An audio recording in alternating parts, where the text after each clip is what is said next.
আসসালামু আলাইকুম। সবাই কেমন আছেন? আলহামদুলিল্লাহ ভালো আছেন। আমিও আলহামদুলিল্লাহ ভালো আছি। তো আমরা হচ্ছে গিয়ে একটা খামারের উদ্যোক্তা হচ্ছি। তো সবাই আমাদের জন্য দোয়া করবেন। যেহেতু আমরা একটা খামার দিয়েছি এটার জন্য লাভবান হই। সবাই একটা আশা থাকে যে আমার এটা হবে, আমার সেটা হবে। সবারই ভবিষ্যৎ কল্পনা থাকে। তা আমারও কমপ্লেন আছে হচ্ছে গিয়ে আমি একটা খামার দেবো, আমি একটা উদ্যোক্তা হব। তার জন্য হচ্ছে গিয়ে আমি আর আমার দাদা মিলে মুরগির বাচ্চা আনতে যাচ্ছি। আর আমাদের বাড়ির এখানে মানে রাস্তা হইতাছে, তো এখানে রাস্তা দেখলাম কি পানি দিতেছে, আবার কিছু জায়গা বালুর কাজ মানে বালুর কাজ চলতেছে। তো এগুলা দেখতে দেখতে আমরা চলে যাচ্ছি মানে যেখানে আমাদের মুরগির বাচ্চা আসছে সেখানে যাচ্ছি। তো গ্রামের রাস্তা রেখে এখন আমরা শহরের রাস্তা চলে আসলাম। তো এখান থেকে মানে আমাদের বাসা থেকে ওখানে যাইতে প্রায় আধা ঘন্টা সময় লাগে। আর আমরা প্রায় কাছাকাছি চলে আসছি। ওই যে দেখতে পাচ্ছেন আমরা বাজারে চলে আসতে পারছি।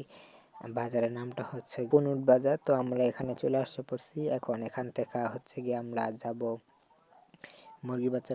তো আমরা এখানে আইসা পড়ছি মুরগির বাচ্চা নিচে, দেখতে পাচ্ছেন যে মুরগির বাচ্চা আমাদের জন্য রেডি আছে। এখন দেখতাছি যে সবকিছু ঠিকঠাক আছে নাকি। তো ঠিকঠাক দেখি সবকিছু আছে। এখন ফিট নেওয়ার জন্য তাদের গোডাউনে চলে গেলাম। এখন দেখলাম তাদের এখানে গরু, ষাঁড়, মাছ, তারপর আরো বিভিন্ন কক মুরগি, ব্রয়লার সবকিছুর জন্য এখানে ফিট আছে। তো আমরা এখান থেকে ফিট নিয়ে নিছি। তারপরে গাড়িতে উঠা আমাদের যেগুলা বাচ্চা সেগুলা নিয়ে আমরা আমাদের খামারের উদ্দেশ্যে রওনা হলাম। তো এখানে কোনো ঝামেলা হয় নাই, আলহামদুলিল্লাহ সবকিছুই ভালো হয়েছে। আপনাদের দোয়া, আমাদের দোয়া, আমার আম্মুর ভালোবাসার দোয়া ছিল আমাদের সাথে। তো আমরা আবার আমাদের গ্রামের রাস্তা চলে এসে পড়ছে। আমাদের এই রাস্তাটা খুবই সেলিব্রিটি। তো এখানে দেখতে দেখতে আমরা আমাদের খামারের ভিতরে চলে পড়ছি। তো সেদিনকে আমি আর কোনো ভিডিও করতে পারিনি, একটুখানি ব্যস্ত ছিলাম তার জন্য।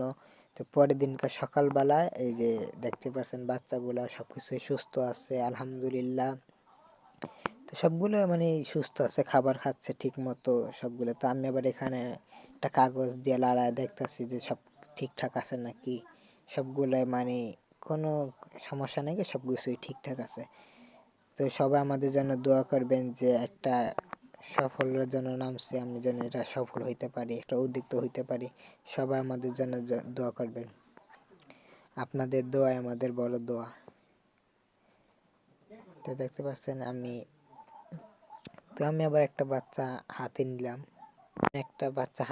হাতে নিয়ে দেখলাম সে বাচ্চারা একটুখানি অসুস্থ ফিল করতেছে। তো আমি দেখলাম যে সে কি ঠিক আছে নাকি তাদের ট্রিটমেন্ট লাগবে। তো সে আমাকে তাকায় বলতেছে, তুমি আমাকে হাতে নিছো কেন? তার জন্য আমি তাকে ছেড়ে দিলাম। পরে এখন দেখলাম না, সবগুলাই খাবার খাচ্ছে ঠিক আছে। তাই একটু পরে আমি আবার কাগজটা পাল্টিয়ে দিয়েছি।